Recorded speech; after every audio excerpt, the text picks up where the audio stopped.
तो मैं शुक्रिया अदा करना चाहता हूँ ऑल इंडिया उलेमा मुस्लिम बोर्ड का, अनवर साहब का, तमाम यहाँ आए हाजरीन का, उलेमाओं का, मौलानाओं का, जिन्होंने आज अपना कीमती वक्त निकाल कर एक ऐसे मौजू में हिस्सा लिया जो आज सिर्फ महाराष्ट्र राज्य के नहीं पूरे देश के मुसलमानों के लिए एक बहुत ही अहम मुद्दा है और जिसकी फिक्र करना हमारा उलेमाओं का तमाम का एक फराइज है। आप देख सकते हैं देश के हालात किस तरफ पे जा रहे हैं। जैसा अंसार साहब ने कहा था कि 3 मौजू पे अपने को बात करना है, तो मैं समझता हूँ कि तीनों टॉपिक ये है कि पहला तो एक मुस्लिम रिजर्वेशन की बात है। तो पहले मुस्लिम रिजर्वेशन के ऊपर मैं कुछ अपनी राय रखना चाहता हूँ। जो सबको पता भी है कि मुस्लिम रिजर्वेशन मिलना चाहिए, संवैधानिक तौर से मिलना चाहिए। आपको पता होगा कि मुंबई की उच्च न्यायालय, मुंबई की हाई कोर्ट ने मुस्लिम रिजर्वेशन के लिए ऑर्डर पास किया है जिसमें साफ तौर से कहा गया है कि 5% रिजर्वेशन मुसलमानों को एजुकेशन में मिलना चाहिए। बीजेपी सरकार 10 साल से सत्ता में आई, मगर मुसलमानों को एजुकेशन में जो रिजर्वेशन देना था 5% अब तक नहीं दिया गया। ना उनकी देने की मंशा है, उनकी मंशा ही नहीं है। अब उसके लिए क्या कार्रवाई हम कर सकते हैं? कोर्ट के अंदर फिर से जाना पड़ेगा, रिवीजन में जाना पड़ेगा। वो जो भी उलेमा बोर्ड जो फैसला करेगा मैं उस फैसले के साथ में रहूंगा, मगर फिलहाल ये कि हमको 5% रिजर्वेशन तो मिलना ही चाहिए। अब उन लोग का ये बोलना है कि रिलीजन की बुनियाद के ऊपर रिजर्वेशन नहीं दिया जाता। ठीक है, रिलीजन की बुनियाद पे नहीं मानते हम, तो जो कास्ट के अंदर सब कास्ट है उसकी बुनियाद पे मांग रहे हैं। रिजर्वेशन उस बुनियाद पे दिया जा रहा है जो सच्चर कमेटी का रिपोर्ट है, महमूद रहमान कमेटी का रिपोर्ट है, तमाम रिपोर्टें दर्शाता है कि जो मुसलमान पिछड़ा हुआ वर्ग है, सोशली इकोनॉमिकली एजुकेशन में बैकवर्ड है, उसको रिजर्वेशन मिलना चाहिए। हम उस बुनियाद पर रिजर्वेशन मांग रहे हैं। मैंने यहां तक कहा था वारिस पठान अपने बेटे के लिए रिजर्वेशन नहीं मांग रहा, मैं उनके लिए रिजर्वेशन मांग रहा हूं जिन माँ बाप का अरमान है कि हमारा बेटा बेटी पढ़ लिख कर आईएएस, आईएफएस, आईआरएस ऑफिसर बने, राज्य के देश के अनेक नागरिकों के कांधे से कांधा मिलाकर नाम रोशन करे कौम मिल्लत का, राज्य देश का। मगर सरकार, आपको पता है, एंटी विरोधी चली रहा है सब काम। रिजर्वेशन मिलना चाहिए, उसके लिए जो भी मुहिम चलाएंगे मैं आपके साथ में हूं। बात नंबर 2, आपने कहा कि जो हमारे इमाम मुअज्जिन जो मस्जिदों के अंदर है जिनकी तनख्वाह बहुत कम, तनख्वाह की बात है, बराबर फिक्र की बात है। काफी बार इस विषय में मीटिंग भी हुई। मीटिंग में होता ये सब हाँ बोलते कि ठीक है नहीं पढ़ना चाहिए, पगार वक्फ बोर्ड को सब देना चाहिए, मगर दिया नहीं जा रहा है। काफी लोगों ने अपने जानिब से, मैं जिनका नाम भी नहीं लेना चाहूंगा, बस रमजान आया तो कुछ थोड़ा कर दिया, कुछ आए दिन आ गए, ईद मिलादुन नबी आ गया तो कुछ थोड़ा कर दिया। इस तरह से कोई अपने अपनी मस्जिदों में अपने अपने एरिया के अंदर जाके किया, लेकिन जो ऑफिशियली मिलना चाहिए, जो बढ़ना चाहिए, वो किसी ने भी अब तक उस पर फिक्र नहीं की। उसके लिए हमको पीछे लगना बहुत जरूरी है कि किसी न किसी तरह उनका बढ़ना चाहिए। आज जो उनको पगार मिल रहा है, जो तनख्वाह मिल रही है, यकीन मानिए आप, उससे ज्यादा तनख्वाह मैं समझता हूं कि हमारे सोहेल भाई बैठे सबके ड्राइवरों की तनख्वाह। ये हालात है, ये हकीकत है, जिनके सीनों में कुरान मुबारक, मुफ्ती उलेमा और इमाम साहब, उनकी तनख्वाह नहीं। इस हालत के अंदर लोग हैं, अब चल रहा है, मीटिंग हो रही है, लेकिन उसका कॉन्क्रीट जो भी करना है उसमें भी मैं आपके साथ रहूंगा। अपने को करना पड़ेगा, इसको बैठकर एक डिसीजन लेना पड़ेगा कहां जाए इसके। अब वक्फ बोर्ड नहीं दे रहा तो जो नहीं दे रहा है उसके भी पीछे लगना पड़ेगा। तीसरी बात है, अभी वक्फ का तो मैटर चल ही रहा है। आज भी जो दूसरी जेपीसी की मीटिंग थी, जो सरकार ने वक्फ अमेंडमेंट बिल इंट्रोड्यूस किया पार्लियामेंट में, उस बिल के खिलाफ बहस हुई। काफी मुख्तलिफ सियासत पार्टियों ने उसका ऑब्जेक्शन किया, हमारी पार्टी ने भी किया, असद ओवैसी साहब ने खुद ने उसकी मुखालिफत की।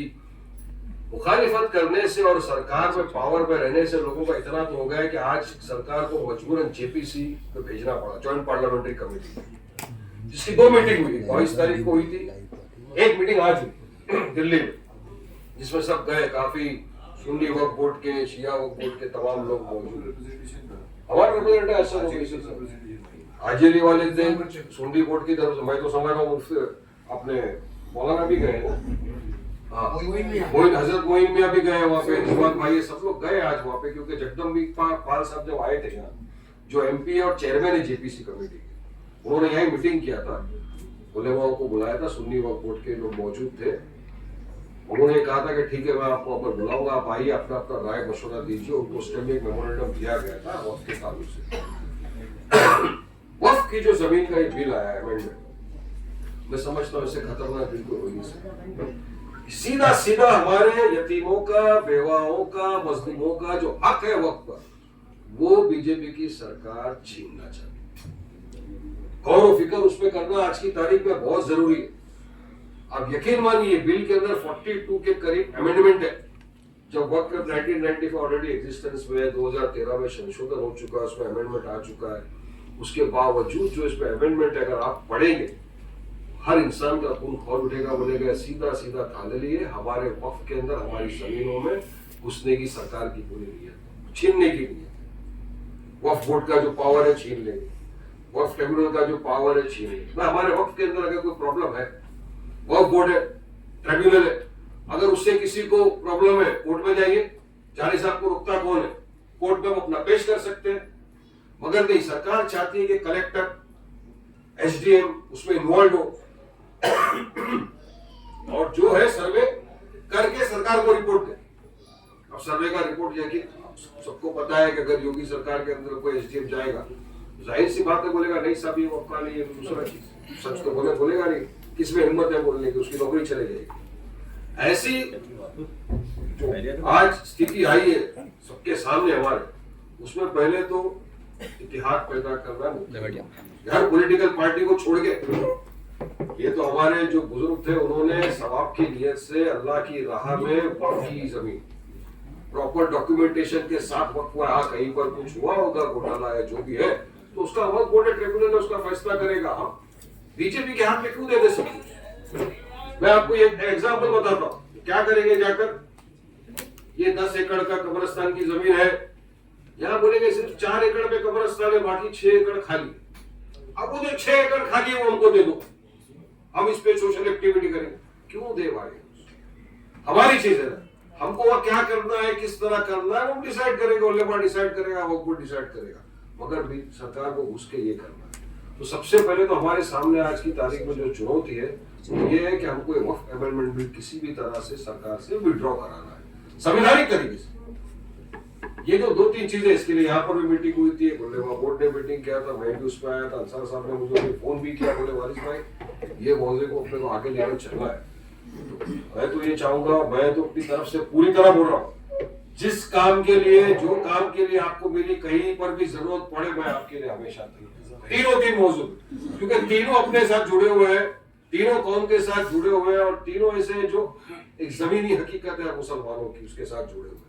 आज तकलीफ तो है ही ना, आज भारतीय मुसलमान किस दिशा में गुजर रहा है, आप हम सब देख रहे हैं कि संविधान का उल्लंघन हो रहा है, डेमोक्रेसी का कत्ल हो रहा है।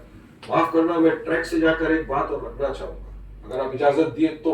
3 मौजू से ऊपर एक और मौजू आया देश के अंदर, वो ये है कि आज की तारीख में जो पोलराइज करने की पॉलिटिक्स चल रही है बीजेपी, वो ये मुसलमानों को गाली बको, इस्लाम को गाली बको, हुजूर मोहम्मद मुस्तफा सल्लल्लाहु अलैहि वसल्लम की शान में गुस्ताखी करो और अपनी सियासत को चमकाओ। और ऐसे गुस्ताखी करने वालों को कोई रुका भी नहीं जाता। आप हमने सबने देखा, संविधान तो इक्वालिटी की बात करता है, कायदे कानून की बात करता है, एक कानून सबके लिए बराबर है, फिर चाहे वारिस पठान हो या गिरीश साहब हो, सबके लिए कानून तो देश में एक होना चाहिए। लेकिन जब हमारे मुफ्ती और मौलाना कुछ अशार पढ़ देते, कुछ अशार, किसी का नाम लिए बिना अगर कोई अशार पढ़ता है, मैं नाम लूंगा, चलो मुफ्ती सलमान अजहरी साहब का, मुफ्ती सलमान अजहरी साहब ने सिर्फ एक अशार पढ़ा, उनको अशार के लिए अरेस्ट कर दिया 2 घंटे में, घाट के ऊपर से, वहां से अरेस्ट करके ले गए गुजरात में, आज तक वो जेल में, चाल में कानूनी प्रतिक्रिया, बेल एप्लीकेशन वगैरह। अब वहीं पर देखो किस तरह से मुसलमानों के साथ बेइंसाफी होती है और किस तरह से मुसलमानों के लिए कानून अलग हो जाता है। वो ये है कि इन्हीं का एक रामगिरी, हुजूर मोहम्मद मुस्तफा सल्लल्लाहु अलैहि वसल्लम की शान में उसने गुस्ताखी की, आज तकरीबन उसको 15 दिन हो गए, तमाम महाराष्ट्र में नहीं देश भर के अंदर उसके खिलाफ एफआईआर हुए, एहतजाज दर्ज हुआ, लेकिन उसको अब तक सरकार गिरफ्तार नहीं करती। हम लोग डीजीपी के पास गए, मेमोरेंडम में काम करते हैं, हमने कहा कि हम रास्ते में पीसफुल आंदोलन करेंगे अगर आप उसको अरेस्ट नहीं करोगे। कानून बराबर होना चाहिए, अगर हमारे मौलाना और मुफ्तियों के लिए है तो वही कानून उनके लिए भी होना चाहिए। देखिए आज उसकी तो अपनी बारी हो सकती है अगर सब साथ में खड़े नहीं हुए। हमने कहा उसको अरेस्ट करिए, नहीं अरेस्ट करिए, हम रास्ते पे उतरने जा रहे हैं, सब कुछ हो गया है, मगर हमको घरों के अंदर बंद कर देते, रास्ते पे आने के पहला एहतजाज कर देते। जिसको जेल में होना चाहिए वो खुली फिजाओं में घूम रहा है, और जिसको बाहर आके प्रोटेस्ट करना है वो अरेस्ट हो जाता है। तो ये किस तरह का कानून में चल रहा है? तो हमको इस पर भी ध्यान देना पड़ेगा, वरना कल को ऐसा होगा कि मुसलमान दिख गया तो उसके लिए कोई कानून कायदा कुछ नहीं, उठाओ डालो अंदर। मैं भड़का नहीं रहा हूँ, समझा रहा हूँ, मुझे गलत नहीं समझना, अगर कुछ ज्यादा गलत लग रहा तो मैं माफी मांग रहा हूँ आपसे, मगर ये समझने वाली बात है कि आप हमारी तो निकल गए, लेकिन हमारे आने वाले बच्चों के मुस्तकबिल का सवाल है। कायदे के लिए वहां भी आवाज उठा रहा है। आज अगर हम आवाज नहीं उठाएंगे तो कल कोई भी आएगा उंडा गुंडा आके हमारे हुजूर के शान में गुस्ताखी करके चला जाएगा, हम सब बैठे रहेंगे और महाराष्ट्र के सीएम बोलेंगे तेरा बाल भी बाका नहीं होगा, मैं बैठा हूँ देखता हूँ कौन। तो हमको उसके खिलाफ भी आवाज उठाना है। तो मैं समझता हूँ, मैं तीनों चारों मौजू वैसे तो कौम के बहुत सारी चीजें अगर बोलने जाएंगे तो खिलाफ चले जाएगी, मगर मैं समझता हूँ मेरा फर्ज है कि मैं 3-4 बातें आपके सामने रखाऊं, और इसके लिए मैं हमेशा तैयार हूँ, उलेमा बोर्ड के साथ खड़ा हूँ।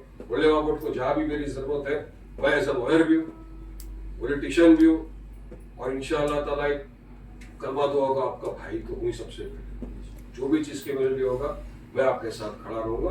और आप सबने मुझे बोलने का मौका दिया, मुझे सुना, इसके लिए मैं आप तमाम का बहुत बहुत शुक्रिया अदा करता हूँ।